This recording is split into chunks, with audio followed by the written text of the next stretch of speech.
It is 3 a.m. You are lying in bed, staring at the ceiling, and your body is exhausted, but your mind is racing at 100 miles per hour.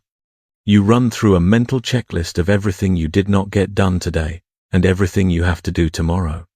You feel this tightness in your chest, a quiet panic that whispers you are falling behind, that everyone else has it figured out, and that if you just worked a little harder, you would finally feel enough. Does that sound familiar? If you are nodding along, or if you have ever felt guilty for taking a nap on a Saturday afternoon, then pull up a chair. We need to have a real conversation about the lie we have all been sold. Let me take you to a design studio in Amsterdam, in the Netherlands. It looks like a typical, trendy, open-plan office. There is the smell of expensive coffee, the hum of computers, and people typing away furiously. But then, the clock strikes 6 p.m. Suddenly, without warning, the desks which are attached to steel cables are physically hoisted up into the ceiling. The chairs are cleared away, and the workspace transforms into a dance floor or a yoga studio. It is impossible to keep working. You physically cannot send one last email because your computer is dangling 10 feet in the air. When I first heard about this, I laughed. It sounds extreme, right? But think about the message that company is sending. They are forcing their employees to stop. Contrast that with the culture we live in here in the United States. We live in a world that glorifies the grind. We celebrate the CEO who sleeps 4 hours a night. We applaud the influencer who posts about their side hustle at 5 a.m. We have internalized this script that says success equals suffering. We are taught from a young age, maybe by a well-meaning teacher or a coach, that hard work beats talent when talent does not work hard. We are told that the only way to get ahead of the competition is to outwork them. But here is the uncomfortable truth that nobody talks about at the Thanksgiving dinner table when your uncle asks why you have not been promoted yet. There is a point where working harder actually makes you worse. In economics, they call it the law of diminishing returns. In biology, they call it toxicity. In our lives, we just call it burnout. Today, we are going to deconstruct this myth using insights from the book Peak Performance by Brad Stulberg and Steve Magness. Now, these two guys are not your typical self-help gurus preaching from a rented mansion. They are researchers who lived through the very burnout they write about. Brad Stulberg was a consultant, the kind of guy who aimed for the C-suite, working the consulting gigs, advising the Obama administration, obsessed with maximizing every second of his day. Steve Magness was a prodigy runner, a guy who ran a mile in 4 minutes and 1 second in high school. He was the definition of the natural. Both of them had everything society told them they should want. They had the accolades, the stats, the potential, and both of them crashed. Hard. Brad developed a stress-induced condition that made it impossible to swallow food. Steve trained himself into the ground until his body simply quit responding. They were both applying the more is better philosophy. If running 50 miles a week is good, running 100 must be better. If working 10 hours is good, working 15 must be heroic.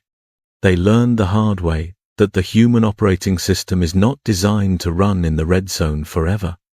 You know that feeling when your laptop fan starts screaming because you have too many tabs open? That is most of us, every single day. We are overheating, but instead of shutting down to cool off, we just buy a louder fan. The problem is compounded by the digital age. In the past, you only competed with your neighbors. Now, you open Instagram or LinkedIn, and you are competing with the highlight reels of millions of people. You see a 22-year-old millionaire, a friend getting engaged, or a colleague launching a startup, and you feel that pang of anxiety It is the American dream script gone wrong. You went to college, you took on the debt, you got the job. So why do you feel like you are running on a treadmill that is slowly increasing in speed? Stulberg and Magness realized that the people who sustain high performance over decades, not just the ones who flash and burn out, operate differently. They looked at musicians, surgeons, mathematicians, and Olympic athletes, and they found a pattern. It was not that these top performers had more grit. It was not that they drank more coffee. It was that they had the courage to rest. There is a famous saying in sports, form is temporary, but class is permanent. But I want to reframe that for you. If you burn out, your class doesn't matter because you are not in the game anymore. Think about the smartest person you know who just faded away, or the most talented artist who stopped creating because the pressure paralyzed them. We often think they lacked discipline, but usually they lacked a recovery strategy. This book proposes a formula that completely changed how I view my week. It is a simple equation, but do not let its simplicity fool you.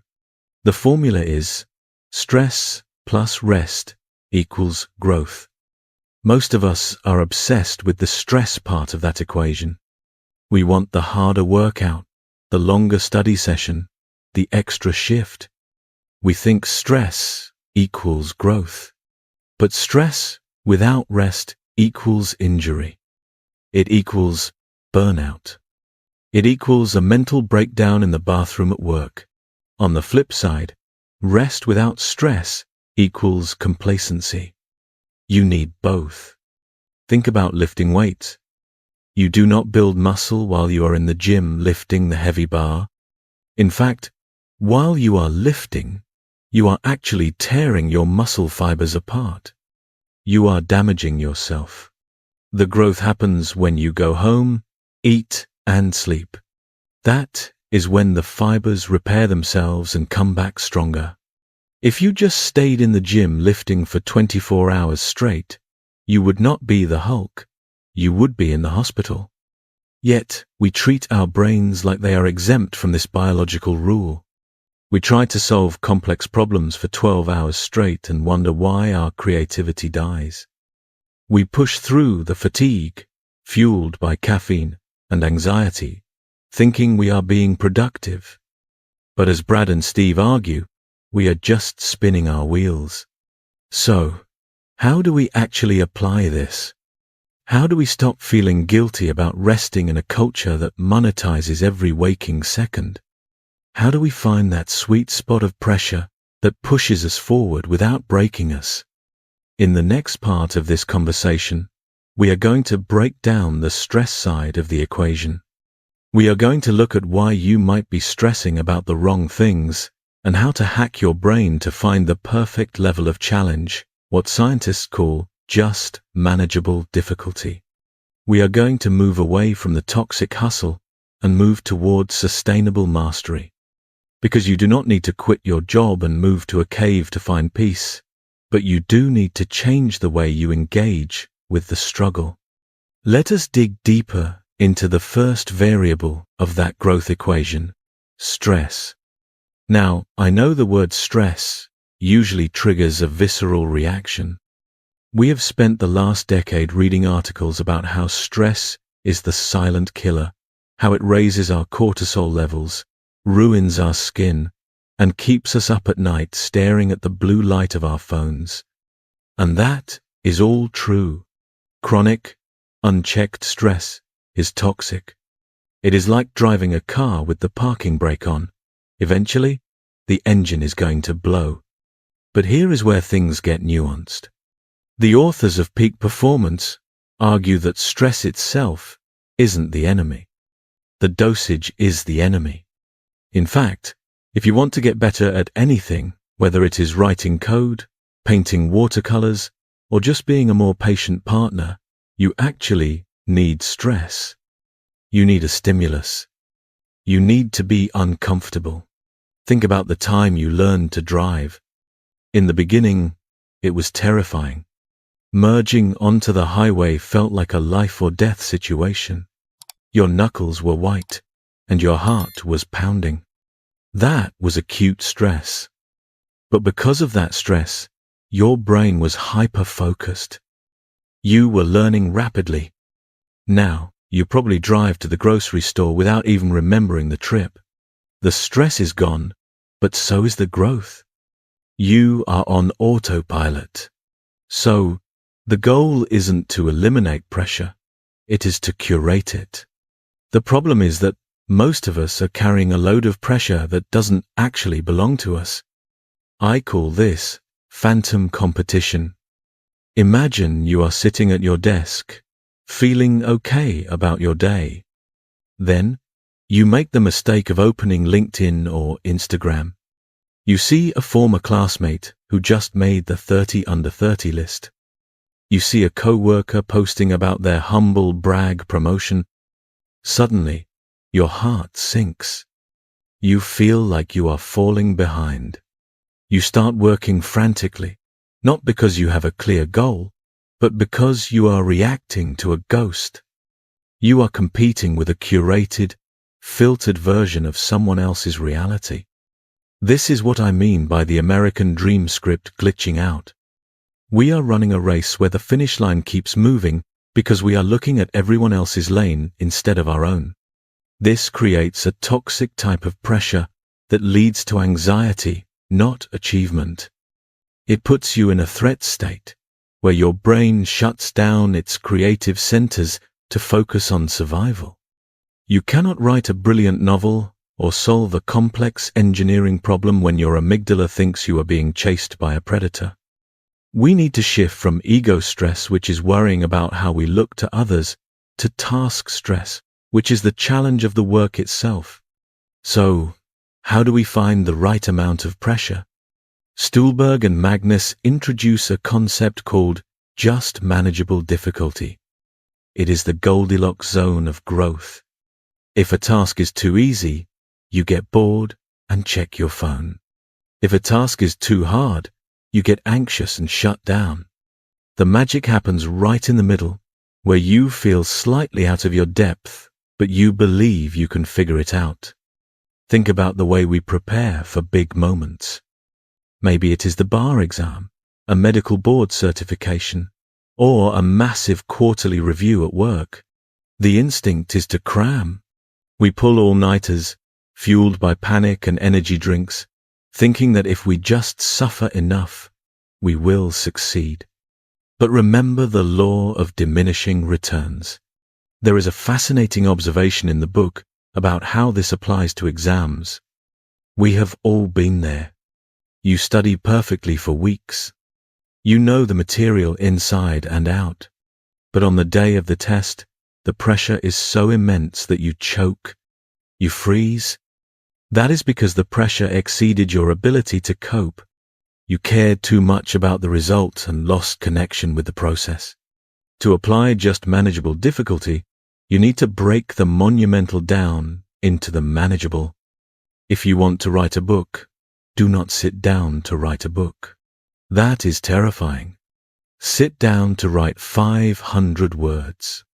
If you want to run a marathon, do not run 20 miles on day one. Run around the block. It sounds like cliché advice, but here is the science behind it. When you complete a small, manageable challenge, your brain releases dopamine. This is not just a feel-good chemical. It is a motivation molecule. It creates a chemical bridge to the next task. You are essentially hacking your own neurology to create a feedback loop of success. This requires a massive shift in mindset. You have to be willing to be a beginner again. You have to be willing to be bad at something before you can be good at it. In a culture that demands instant perfection, allowing yourself to struggle is an act of rebellion. I want you to visualize your comfort zone as a literal circle around you. Most people think stepping out of your comfort zone means jumping off a cliff. It doesn't. It means stepping 1 inch outside the circle. If you step too far, you panic. If you stay inside, you stagnate. You want to hover right on the edge, pushing the boundary outward, inch by inch. This is where the stress part of the equation ends. You have identified the right challenge. You have blocked out the noise of the phantom competition. You are engaging in deep, focused work that pushes your limits. You are in the zone. But here is the catch. You can do all of that perfectly, but if you ignore the second variable of the equation, you will still fail. You will just fail with better technique. Because stress is only half the story. The other half is the part we as Americans are historically terrible at. We treat it as a weakness, a luxury, or a waste of time. But as we are about to see, it is actually the secret weapon of the world's most elite performers. We need to talk about rest. And I do not mean just sleeping. I mean the deliberate, courageous act of stopping. Let us travel back in time to the early 1950s. In the world of athletics, there was a barrier that was considered scientifically impossible to break: the 4-minute mile. Doctors and scientists actually believed that if a human body tried to run that fast, the heart might explode or the lungs would collapse. It was a physical and psychological brick wall. Enter Roger Bannister. He was a medical student, not a full-time professional athlete, but he had his eyes set on this impossible record. Now, if you subscribe to the modern hustle culture philosophy, you would expect his training regimen leading up to the race to be brutal. You would imagine him running until he vomited, pushing harder and harder every single day until the moment of the race. But that is not what he did. 2 weeks before the event that would change history, Roger Bannister stopped grinding. He did not run intense laps. Instead, he went hiking in Scotland with his friends. He climbed rocks.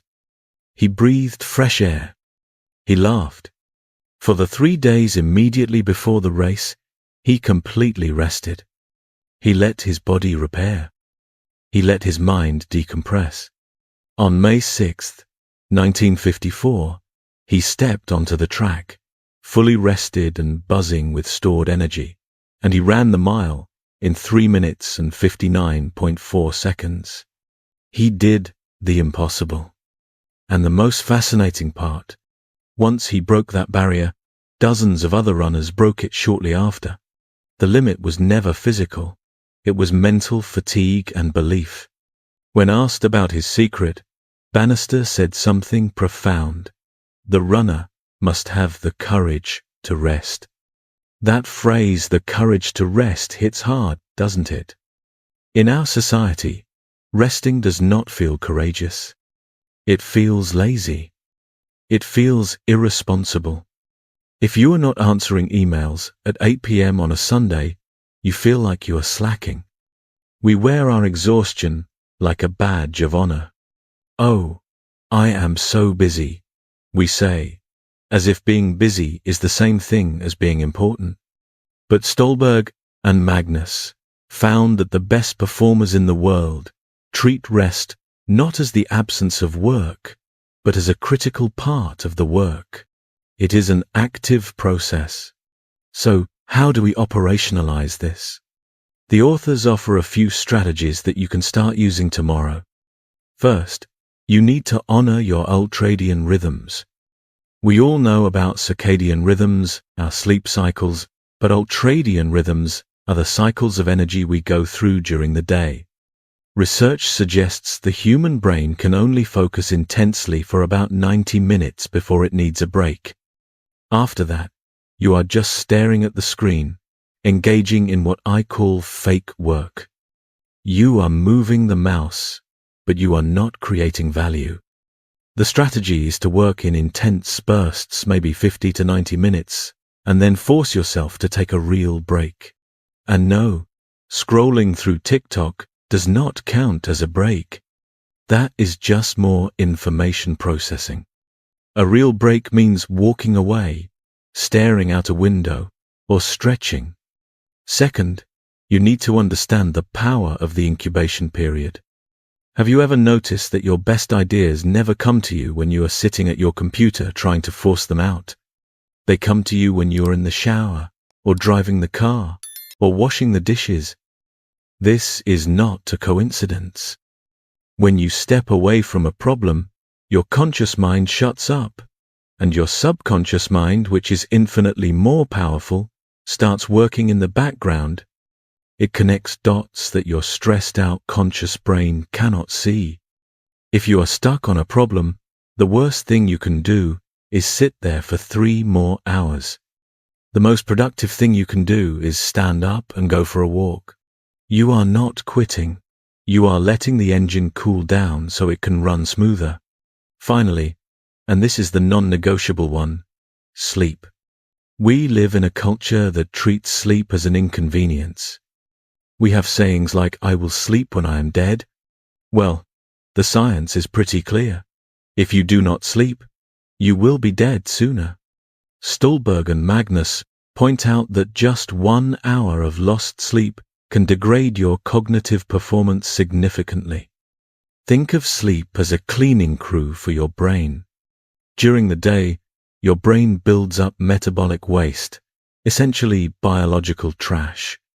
When you sleep, your brain literally flushes this waste out.